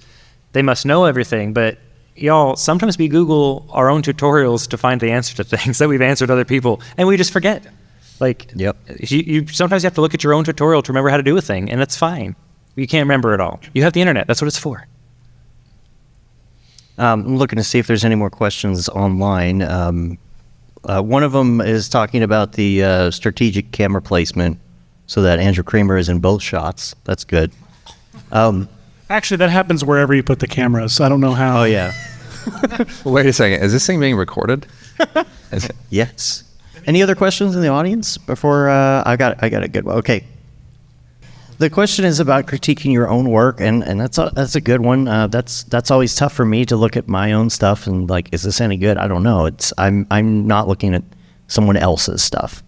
How do you go about critiquing your own work? I think separation is always good. We say, when do you take a break? There's two times to take a break. One is when you're going to need to review your work. You have to step away, go do something else, and then come back to it you have much fresher eyes. And secondly, if you're frustrated with something, step away, go for a walk, play with the dog, play with your kids, you know, whatever, do something else, and then come back. And you might, like was mentioned earlier, while you're on the walk, you might come up with a solution then, or just coming back with a fresher perspective. So that's the two times to take a break. I would say 100%. If you're extremely frustrated, you keep banging your head against the wall, go take a walk. And if you need to review your work before you send it out, go do something else and then come back to it. You'll have much fresher eyes.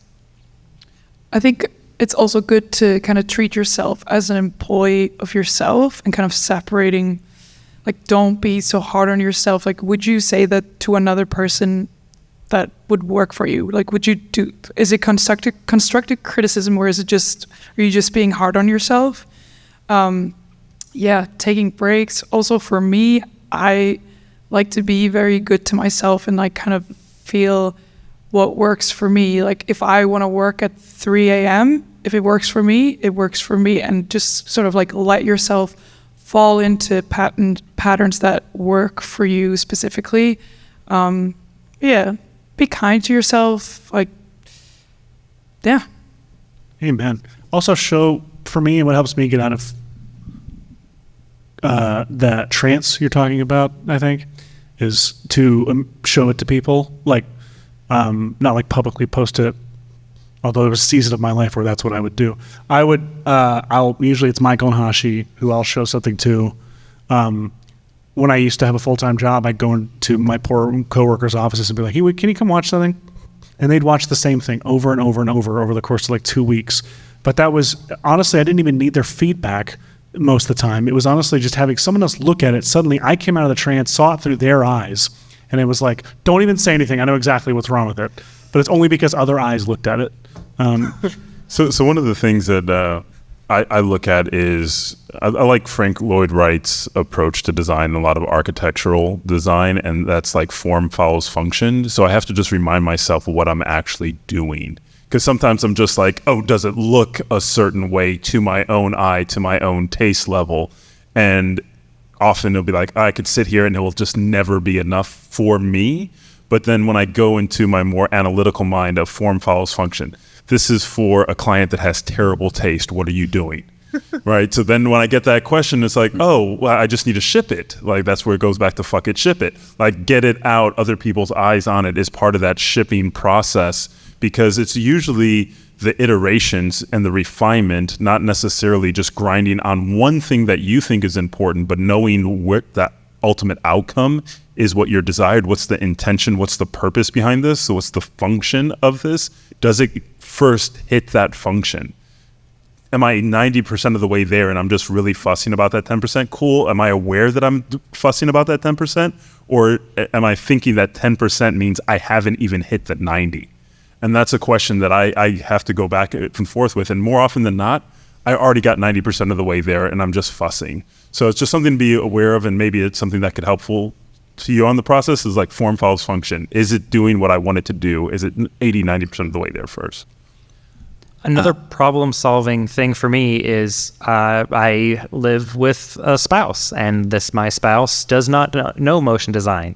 But if I have a problem and I try describing it to him, he can, like, just me trying to describe the problem will often help me solve it. And sometimes showing him stuff, I'll show him something and he just goes, or somebody's like, oh, that looks really good. Like, it's a completely new set of eyes that is someone not even remotely related to the industry that can help as well. So, show it to your dog, show it to your spouse, show it to your mom. Don't show your kids though; they're brutal. They're absolutely brutal. I have two things, very literal. The first thing that I do is I make lists. So if I'm working on a piece or a shot, I know that there's problems with systems or different elements in the frame, and I make lists of those things, 'cause I'm going to come back and address them, and then I reorder the list by priority based on what's most important to get hammered out before you need to ship it if you have a deadline, so you hit the deadline no matter what. It's one thing I do. The other thing is I had a background in pro audio for a long time, and if you've ever worked on a mix for a long time, you can have ear fatigue and you lose your dynamic range. So you can't mix but so many hours in a day. Same thing happens when you look at the same frame for a long time. You only can, you have to walk away from it, and if another set of eyes helps. But I'll get up early in the morning, I'll come in and I'll play whatever the piece is. Maybe it's a render from overnight, and I have a fresh set of eyes on it. So I basically am the most objective on that first playthrough. And if anything sticks out on that first play, I don't play it 10 times. I don't play it one time. It's the first time I've seen it. And I write down what are the issues, what stuck out on that one time through. Same thing I do with audio. I listen through, and if there's something weird, I notice it right away because I have fresh ears or fresh eyes. And then I make that list and I reorder it based on what's the most important to elevate the whole piece. You may not be able to get everything addressed on your list, but you can reorder it. Well, what's the highest priority? That's something that I learned from audio as well. I just kind of mess around with it on the side, but I've watched some tutorials and they always talk about mixing. They're like, you get finished, you wait till the next day, and then you listen to it again. And so I started trying to do that with my work. No, don't post it on Instagram yet. Wait till tomorrow, and then see if you still want to post. One trick with audio, you ever see the guys wear the ear isolation, like at the airport, their ear protection, or they wear them when they're mowing the yard or whatever. So if you want to speed up that process to get your dynamic range back, you can wear some of those around the house. And then as soon as you take them off, listen to your mix right away, and you'll get all that dynamic range back much quicker. Wow. Interesting. I like to screenshot my images and just flip them around and go, whoa. Like it, you see it in a new perspective. Also changing out the HDRI to a different color. You can sometimes see what's wrong with the scene. I like to see stuff in context, which I guess would look different for different mediums. But if I'm working on a screen, I'll get super locked into my Illustrator file, and I'm just like designing and I'm thinking this looks great. Then I go in After Effects, I start messing around with it. I'm like, yep, this is it. But then I feel like something's off and I start to like lose my traction a little bit. So I'll spend all day on it. And I'm like, you know what? I just need to look at this in context. So like I'll pull the plate or the shot and I'll do like a little slap comp and I'll throw my graphic on the screen. And then I realize the screen's like 100 feet in the background, completely blurred out. Like nobody can actually really see it. And I'm like, oh wait, this just needs to be a big shape because no one's going to see these little things I'm like noodling with, which will obviously look different for everybody. But I think understanding the context of it, because I mean, I don't know. I'd like to say I can speak for everybody and like we can get pretty hyper fixated probably on something really, really detailed and minute that most people watching it through, you know, on an Instagram reel or something will not notice. But we notice it, right? So just stepping back and being like, wait, is that really necessary to this? Okay, we're running low on time. I've got 2 more questions, okay? Only one of them is AI. But I'm gonna do something different there. But before we do that, I've got a question real quick for everybody, which is your advice to anybody who is new in this industry right now, something that you wish you would have known that you could tell them right now.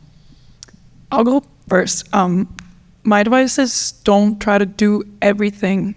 Get that instant gratification. Like source models, put them in a scene, and that'll get you hooked. And don't try to model everything from scratch. Like do everything from scratch. Find what you want to do. Find what makes you interested with the tools and go from there.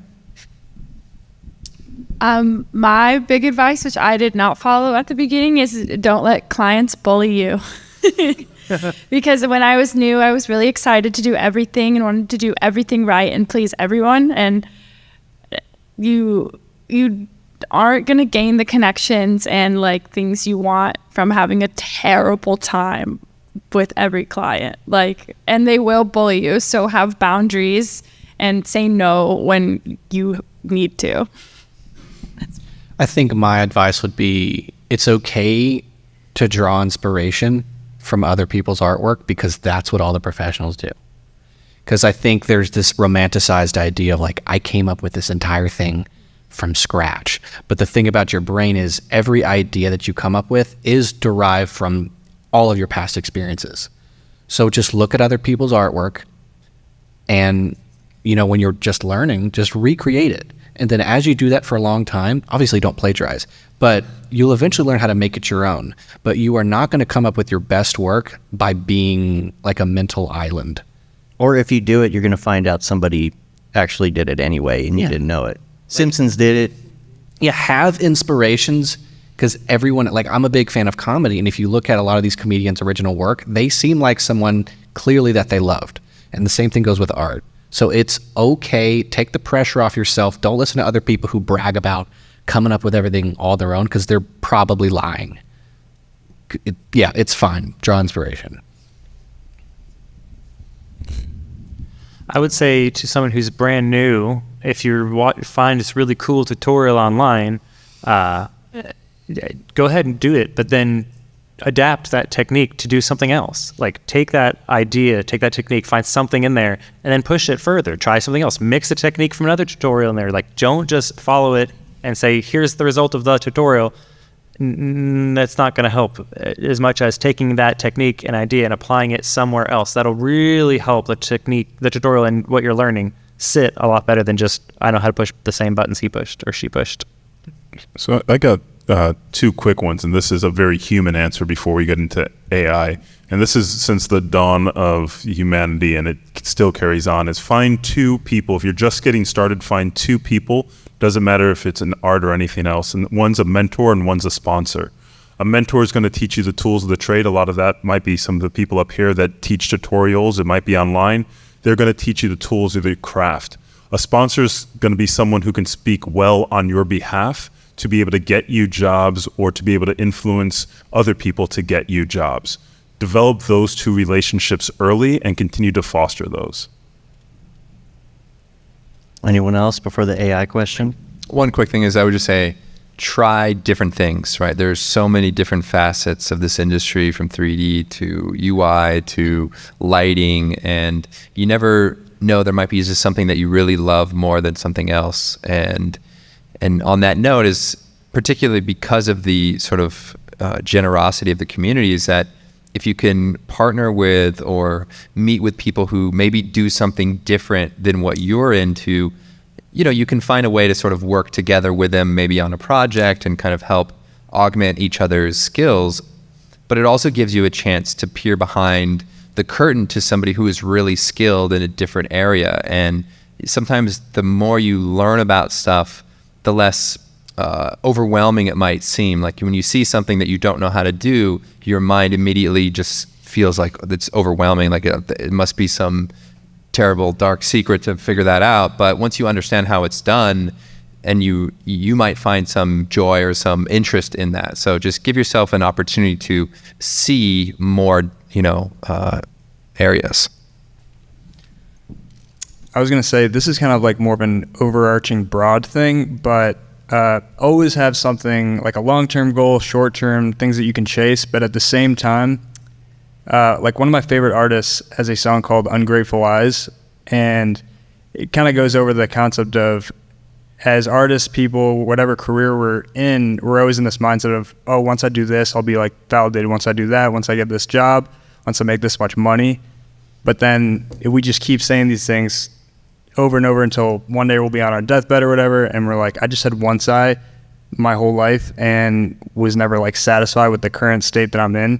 So like, just not to get like deep or anything, but the whole concept of like the journey of it all, that we're even here talking about this, talking with each other, being able to be here and do it, whether it's a career or a hobby, like the fact that we're in the middle of this, not to overlook that and just have that in the back of our heads, like as well, instead of just, well, how do I learn how to do this? How do I like collab with this guy? Or how do I do it? We're like in the middle of it all now. Okay. Yes. Pick the right thing, right? Because on your deathbed, you don't want to regret it. Pick the right deathbed. I mean, you don't want to be uncomfortable. No. On top of that, it's just, I always tell my students whenever I'm teaching, like, because I do that too, by the way. Did I mention that? The only thing you can ever control is the process. That's all you have control over, is whether that's your process or if you're a director or you're a team leader, or leader of a team, you have control over the process of everything. You think you have control over the outcome. We could argue forever about like the nature of art and like whether like we're actually in control of the things that are coming out of us or not. Like I think that, or responding to impulses, whatever. But the point is, the thing you have control over, you definitely don't have control over the results. But by that I mean like the reception by the people that are going to see your work. You don't have control over your own success. You have control over your process and how you treat people, how you treat yourself. God, I love that advice down there about being your own employee and treating yourself right. So freaking valuable and true. So I'm really just echoing everything you said. Okay. Since we only have 5 minutes left, this is the great time to bring up AI, because we can't go any further than 5 minutes, right? I have one question. It's always, it took our jobs and all that with AI. There's a lot of negativity around it. So I'm going to twist it a little bit and say, what opportunities do we have as motion designers in AI moving forward? You can see where it's going. What opportunities do we have right now to benefit from AI? I want to say mine, and then so I can get out of the way, because there's smarter people here. The thing that AI doesn't have is the thing that makes, we're all talking about Kramer, let's keep talking about Kramer. The thing that makes Andrew's products and tutorials what they are and so great. I remember Element 3D comes out, Unreal, incredibly useful, but the models that came with it, the reason we all could, like, the reason that was just like the most valuable thing to receive in decades was because it had Andrew's taste embedded into it. All the models, the UI, everything had, and that's why his tutorials are so great. Not just because he's a great teacher, because the results are, he's teaching you his taste. And that's something that AI right now, like image, it requires an artist to sit at the computer and type the prompts in and to throw out the results that don't work and ask for the new results. It's taste that is what makes AI a really great tool for us in the work that we do. That's all. Bye. I think AI gives us opportunity in many cases to, depending on the tools, like Midjourney just generates stuff, but there's other AI tools that are coming and are being developed, and some available now, that take a lot of the boring stuff out of the way and give us more time to be creative. Like, I don't want a rotoscope. I welcome AI trained rotoscoping, because I just want to make the cool thing happen. I'm just cutting out I want to make the cool stuff. So let the computer do the boring stuff, and let me make the cool stuff. I would say a huge opportunity is to capitalize on all of our weaknesses right now, because there's usually some area that we're weak in as an artist. And I feel being able to lean on the data sets of all the different creatives, across time and space, to be able to help you with that. If it's lighting, being able to get a lot of different lighting references for a scene or anything else. But I think all of those weaknesses, if it's storytelling, to be able to have story for the piece that you kind of have an idea, but it's not really fleshed out.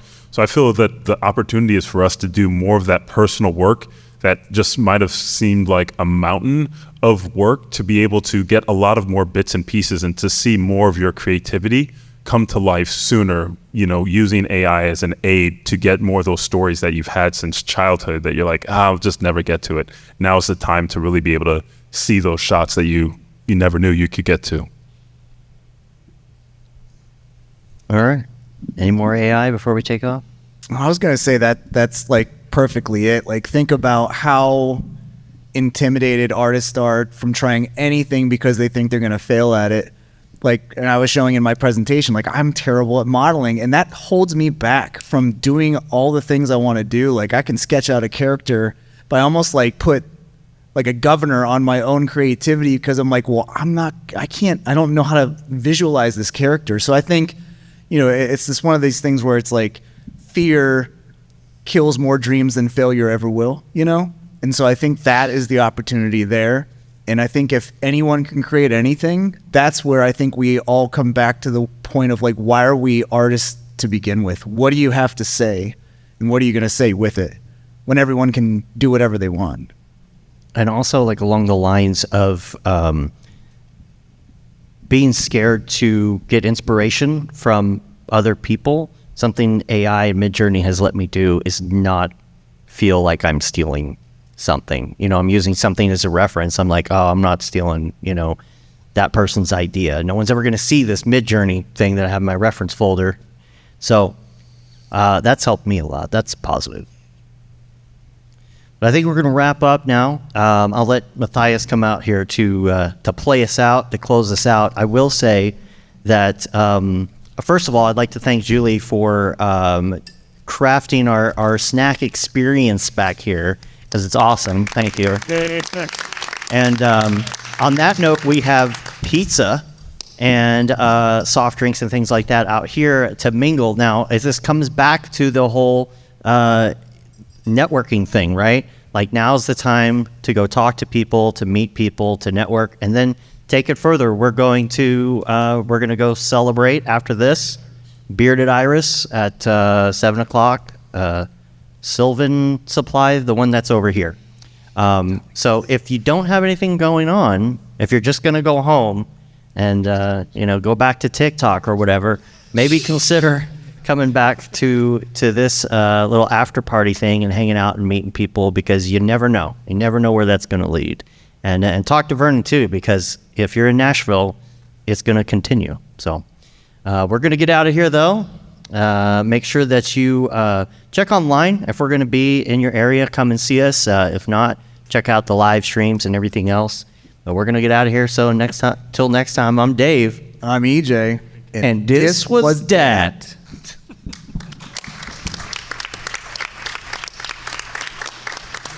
Awesome. I want to thank everybody for coming out, and I would say now is the most important time of the show, and that's going to be networking, meeting your neighbors. If you haven't, meet someone new. Definitely meet 2 new people tonight before you go home, because like I said, it could be the next job opportunity or someone who knows a skill or talent. So once again, big thank you to the entire MoGraph team, Maxon, our sponsors, Dell Technologies, NVIDIA, Tool Farm, the Render Network, for all making this possible. And thank you all for coming out on this lovely Sunday. I think are in the middle of a storm now, so that's going to be really a good reason to hang out and really network. And I'll see you all after this for the next part of that. All right, thank you.